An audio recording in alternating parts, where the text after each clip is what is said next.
hear you're ready for your dose of reality.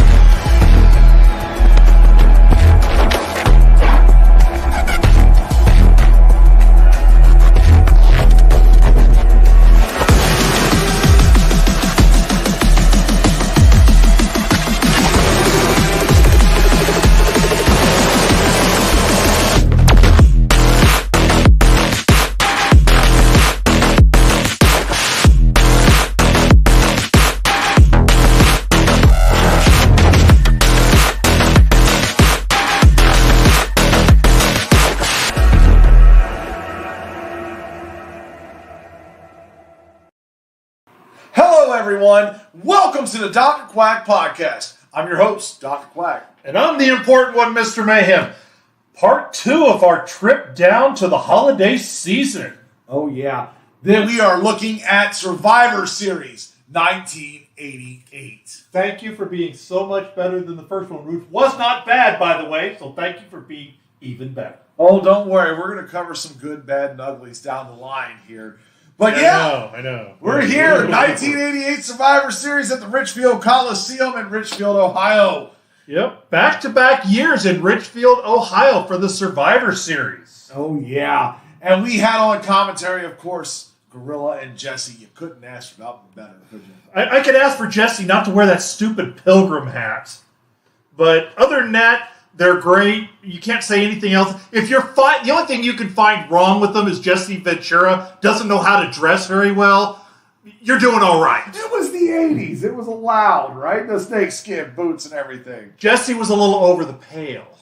Just a hair, but, on interview side, we had Sean Mooney and Gene Okerlund over there. Meet Gene. Yeah, this was the first time Sean Mooney appeared at the Survivor Series. God help us all. At least it's not babyface Craig DeGeorge. And at least it's not the Pet and Gillis. Sean Mooney actually at this time was okay. He hadn't channeled his inner Tony Schiavone yet. He was in the right place at the right time, wasn't he? Oh my God. I mean, little known fact, Sean Mooney was actually doing video games. He was actually doing the commentary in some video games in Europe. Yes, and after doing video games, he became a news broadcaster. So good for you. That's right. And moving along, I'm going to cover this one because it's, we talk about referees. Referees are a very important part of this show. And this time we only had 3. Dave Hebner, Joey Morella, Tim White. You can't ask for a much better trio. If you're only going to use 3, that's about the best 3 you can get. Oh, yeah, no doubt there. 3 Hall of Fame referees, definitely for sure. But look, on this one, Triple H, now we know you're listening now since you're in Vince's office. We want a memorial wing for the Hall of Fame referees. Open it the Joey Morella wing. Definitely. Sorry, definitely. Please continue. But yes, yeah, we got 4 matches on this card, and they're all Survivor Series matches. We had the Ultimate Warrior, Brutus Beefcake, Sam Houston, the Blue Blazer, and Jim Brunzell taking on the Honky Tonk Man, Ron Bass, Danny Davis, Greg the Hammer Valentine, and Bad News Brown with Jimmy Hart. This match wasn't horrible. They continued the theme. This was only about 3 months after Honky had lost the IC title to the Ultimate Warrior in the 17-second or 18-second shoulder block of doom. So everybody was still picking on Honky Tonk Man. Jim Brunzell was no longer a killer bee. B. Brian Blair had left the World Wrestling Federation and was starting to work with a company called UWF, which was an ill-fated venture. They had potential, but then their owner kind of got in trouble and it fell apart from there. But this one actually was decent. This is actually one of the lower ranking ones, and it's still good. I'll tell you, never have Bad News Brown as a partner. Ever. And it proves during Survivor Series. All right, so let's go over the order here of elimination. Danny Davis went out first in like 30 seconds. Went out fast to the sleeper hold. And then Jim Brunzell. Then Bad News Brown eliminated himself because Greg Valentine hit whoever it was Sam Houston. Yeah, no, he hit Greg Valentine. Well, no, Greg Valentine hit Bad News Brown when he was trying to hit Sam Houston, who was being held, and Bad News Brown just leaves everybody high and dry.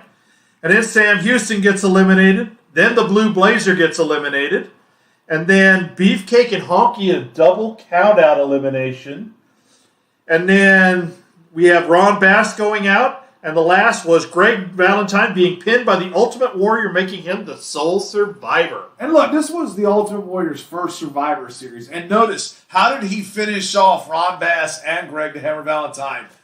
Boom! The Polish Hammer, or we'll call it the Warrior Hammer. The Warrior Hammer. Same thing Hogan used to do before he hit that leg drop. Yes, he did. He used that in IWGP in Japan. Yeah. Now, this match I gave 2 3/4 stars. The action was decent. The storytelling wasn't really great because Gorilla and Jesse kept putting over all the bad blood and all the feuds that were churning in here, and you didn't really feel that. It just, with the exception of Bad News Brown, nobody was really wanting to play ball. A couple of them almost looked like they were mad to be in the opening match because at this time in the late 80s, the curtain jerker was not a good thing. No. So it kind of felt that way a little bit, but I mean, it was good. The commentary really made it better than the match actually was. I went 2 3/4. It was still decent for an opening for this show. Yeah, I went 3 stars with it. I felt like this was a very good opener. It kept me entertained because it led us into our next match here. One of your favorites, and I'll let you talk about this one. This is the 10-on-10 Tag Team Survivor Series Elimination Match. Now, we did one last year, and we reviewed it, and we were a little rough on it, because there was a lot of technical problems with this match. There was a lot of running the ropes and all this stuff. There was a lot of missed tags and a lot of sloppiness. That's not the same one here, folks. So we have the heel team of Demolition, the Conquistadors, the Bolsheviks, the Brainbusters, and the All-American Boys, the Rougeaus. They had just become the All-American Boys. Taking on the babyface team, the Powers of Pain, the Dung Stallions, the Hart Foundation, the Rockers, and the British Bulldogs. Yeah, I mean, I love this match, but it's still getting my 2-finger salute. And I'm going to tell you why you get my 2-finger salute here. Fuge the Stooge! Yes, one of the lines in my head that will always ring when I think of Demolition. Because Mr. Fuji cost his team a chance to win that match. He pulled out Axe from out the ropes. They got counted out. He hit him with his cane. And then Demolition turned on him. But then you look at what the Powers of Pains did. They picked him up. They took him in the ring. They beat the crap out of the Conquistadors at the end. Yep. Yeah, this one, the odd double turn is what he's talking about. It was Smash, not Axe. Axe he hit with the cane, but Smash he pulled down the rope. Yeah, Smash he pulled out, that's right. And it's an odd double turn. Fuji, at this time, Demolition were the one-time former tag team champions. And they went on to win 2 more tag titles and should be in the Hall of Fame. And he left Demolition to join the Powers of Pain. I was mad at this when I was a kid. I was mad at this when I watched it recently. It still stings to me. Why did you leave Demolition there, Mr. Fuji? You get my 2-finger salute. All right, so let's go through the elimination order here. The Rougeaus went out first. Then the Dung Stallions. Then the Bolsheviks. Then the Hart Foundation. I think the Hart Foundation got like a disqualification. Yes. It was something odd. No, it was the 3 count on the shoulders because he didn't raise his shoulder. Oh, yeah, that's right. That stupid thing. You love that. Oh, like a bad rash. And then the Brainbusters and the Rockers double count out or double disqualification because they really put over their feud that those guys didn't like each other. And as soon as they all ended up in the ring together, it was straight rolling outside the ring. Then the Bulldogs got eliminated. Then Demolition on the count out got eliminated. And then the Conquistadors get eliminated from the now heel Powers of Pain, making the Powers of Pain the sole surviving team. This was, if you look at it they learned the lesson from the first one. For the first 15 minutes of this, there was very little running the ropes. And when they ran the ropes, you could see the team split and give them room to run. The other thing I liked about this match, they really put over that each team They were doing a lot of fast tagging in and out. The first 2 count didn't happen until 20 minutes into the match. It was all 1 counts, which shows they took into consideration these guys weren't really all that hurt. I liked that. They showed tag team work that didn't require running a lot of the ropes. I liked that as well. This was solid tag team work. They shared the work amongst themselves. It was a great match. I went 3.5 stars. It was a really, really solid match. I went with you on that. I went 3.5. But here's the problem I have with this year's Survivor Series right here. And basically, you look at one of the tag teams. You had enhancement talent in a pay-per-view representing one of the teams. You had the Conquistadors, which was basically glorified enhancement talent. There's nothing wrong with enhancement talent, but this is a pay-per-view. You don't need to have them on one of the teams. This just means that you had a limited amount of wrestlers that you could really put into this, and you said, here, Conquistadors, you go in.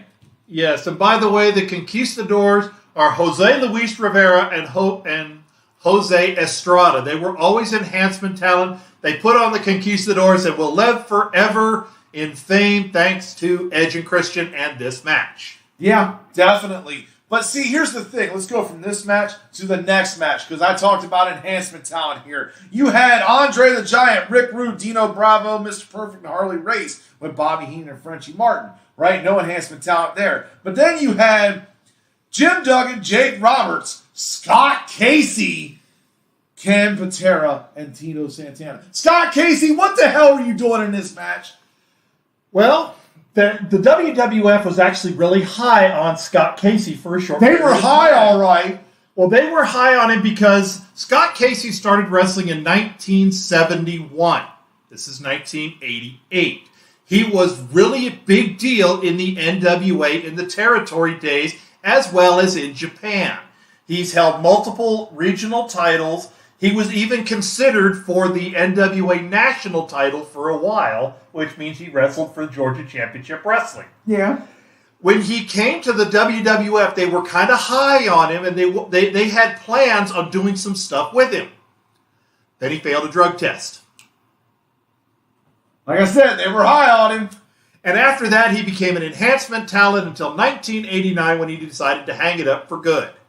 Yeah, I mean, I will say this, for what he did in there, it was about par. I'm like, thank God you weren't involved in this too much. If you have a chance to watch old Legends of World Class from the late 70s, early 80s, David Von Erich is still alive. David Von Erich is the Texas champion. Scott Casey worked there. Yeah. And Scott Casey was a big deal. He was part of the Von Erich battles. He was teaming with the Von Erichs. They trusted him. He was a big deal at one time, but he wasn't a big deal afterwards. Yeah, and he kind of stunk up the joint in some of this match. That's why I was glad he was in and out quickly. He was not really in there. I love the match, though, in the aspect because Andre the Giant, having his feud with Jim Duggan and Jake Roberts, that was a big deal, I thought. All right, well, let's go over the order of elimination. And this one, the first one happened so fast I almost missed it. I had to actually rewind a little bit. Ken Patera was the first to go out. Then Scott Casey went out. Well, Ken Patera was, he'd been around since the 60s. He did, yeah, and he was killing people back in the days. Yeah, then Scott Casey went out. Then Harley Race went out. And then we lost Tito Santana. Then Hacksaw Jim Duggan went out. Then Rick Rude went out. And then Andre the Giant eliminated himself because he decided he was going to choke the snake. That sounds kind of dirty, but we mean literally choking the snake. Oh, yeah. I mean, he literally had 2 sets of teeth as he was smiling, just choking him out there on the corner. Well, it's a well-known fact Andre did have an extra amount of teeth. He had more than the average person. And then Jake Roberts basically fell down, and Kurt Hennig pinned him, making Dino Bravo and Mr. Perfect the sole tag team survivors, the 2 survivors here, in a 3-star match. Now, I want to say, this is something I noticed. This was great storytelling, especially the Andre. It made sense all the way through. He kept trying to grab Jake Roberts. He kept trying to grab Hacksaw Jim Duggan, which were his last 2 feuds. All of that stuff kind of worked out well. The Rick Rude and Jake Roberts, the Cheryl Roberts had recently happened. So they had a good job of making these guys feel like they had problems with each other, and it worked really well, despite the fact they had Scott Casey in there and Tito Santana, who were just there to fill. Now, Dino Bravo, Harley Race, Mr. Perfect, Kurt Hennig, Rick Rude, and Andre the Giant. I dare anybody to find 5 better wrestling and performing talent on one team than that. Well, you just wait, sir, because we're going to come down to later shows, and I'm going to show you one. I'm looking forward to this one. But 3 stars, this match was really good. Great storytelling. I really enjoyed this match, even though it was shorter than all the others. Yeah, it was. I mean, it went 30 minutes. It wasn't bad. But I'm going to tell you, the main event, that gets my quack attack. And there's many reasons why I get my quack attack on this. First, I'm going to read the participants here because you had Hulk Hogan, Randy Savage, Hercules, Coco Beware, and Hillbilly Jim with Miss Elizabeth. Taking on Akeem, the Big Boss Man, Ted DiBiase, Haku, and the Red Rooster with Slick and Bobby the Brain Heenan, and Virgil. Yes, we need enough people outside on this match. The funniest part, because of all those people outside, this got my quack attack. Hulk Hogan comes out there at the end, and he clotheslines Slick out there. And then you have Miss Elizabeth coming over, reaching his pockets, and all I can hear is Jesse Ventura going, she's going for his wallet. She's going for his wallet. I'm like, and Gorilla's over here like, would you stop? And I'm just like, that was great. This one had a lot of good storyline going on. This was the time the Mega Powers had formed. This is 5 months or so after WrestleMania 4. So Macho Man's the world champion. And now, because Macho Man got beat up by the Hart Foundation, I believe it was, and Honky Tonk Man, that Miss Elizabeth went and grabbed Hulk Hogan. Now we have the Mega Powers. I think that's what it was. Yeah. So now we're starting to see the shades of the fall apart and the Mega Powers explode because I don't know if it's happened yet or not, but Miss Elizabeth gets knocked down because Akeem throws Randy Savage. That was later. That is coming up. And then Hulk Hogan carries her away. So that's not happened yet, but they've started it because Akeem and the Big Boss Man are feuding with Hulk Hogan and Randy Savage.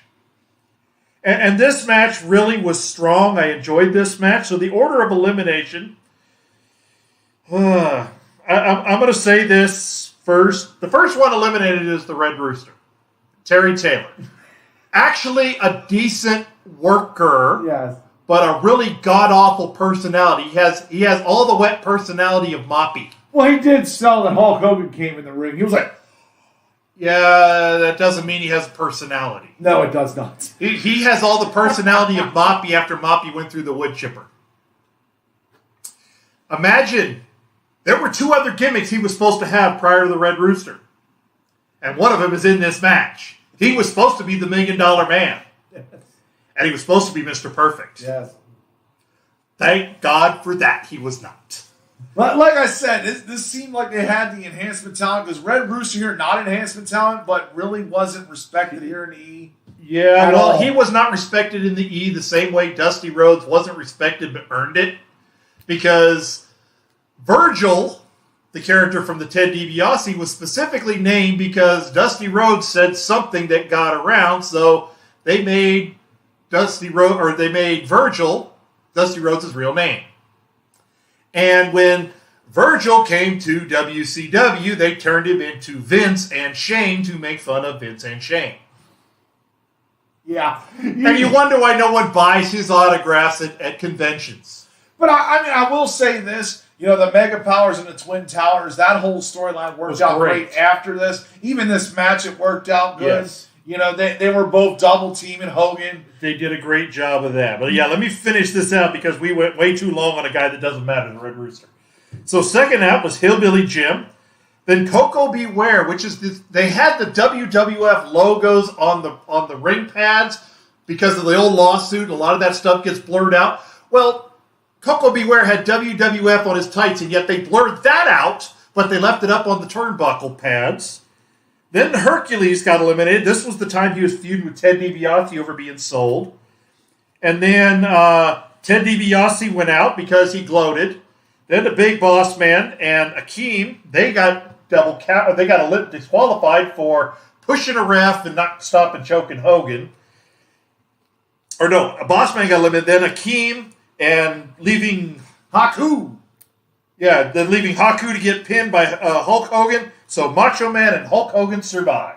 Yeah, they came out there, and you could see Macho was still already pissed at Hogan because he had been gone out so long. But Elizabeth kept them together. He was handcuffed out there, but what really caused it, and it was probably a little bit in real life, Hogan's doing his celebrating, and Macho Man, or Elizabeth comes up to pat him on the shoulder, and he grabs her arm, and he lifts her up, and he holds her up in the air. And then sets her down, and you can see Savage. The Savage had a great facial on the feud that's coming. Part of that was in real life. He really didn't trust Hogan, but the luster. Yeah, we couldn't trust Lust Hogan over there, I'll tell you. This match kind of, in really all honesty, started out very pedestrian because Red Rooster was first eliminated and Hillbilly Jim. Kind of guys who weren't long for the WWE. Now, granted, Hillbilly Jim runs Coliseum Home Video, so he's a lot better executive. But after about halfway through this match, right about the time Hercules and Ted DiBiase did their elimination, this action really picked up. Yeah. I went 3 1/4. That's about right. Yeah, I mean, I went 3 stars, but I felt like it was a good main event. It could have been better, but, it was what it was. I thought it was decent. Overall, the show was good. It was a good repeat of what happened the year before. Yeah. But, that's the end of our show on this one. And I'm going to do you a favor. We're going to skip next year's. And we're going to go to Survivor Series 1990. I am curious why you're skipping 89. You should be thankful. That's where we're going to go. Alrighty. For overall survival supremacy. That's where we're going here. 1999. I'm down to QUACK. 1999? Oh, I'm sorry. 1990. Okay, I was making sure I read that right. I can't read. 1990. All right. I'm Dr. Quack. And I'm the important one, Mr. Mayhem. And if it's as bad as he thinks it is and he's wanting to skip, my heart thanks him.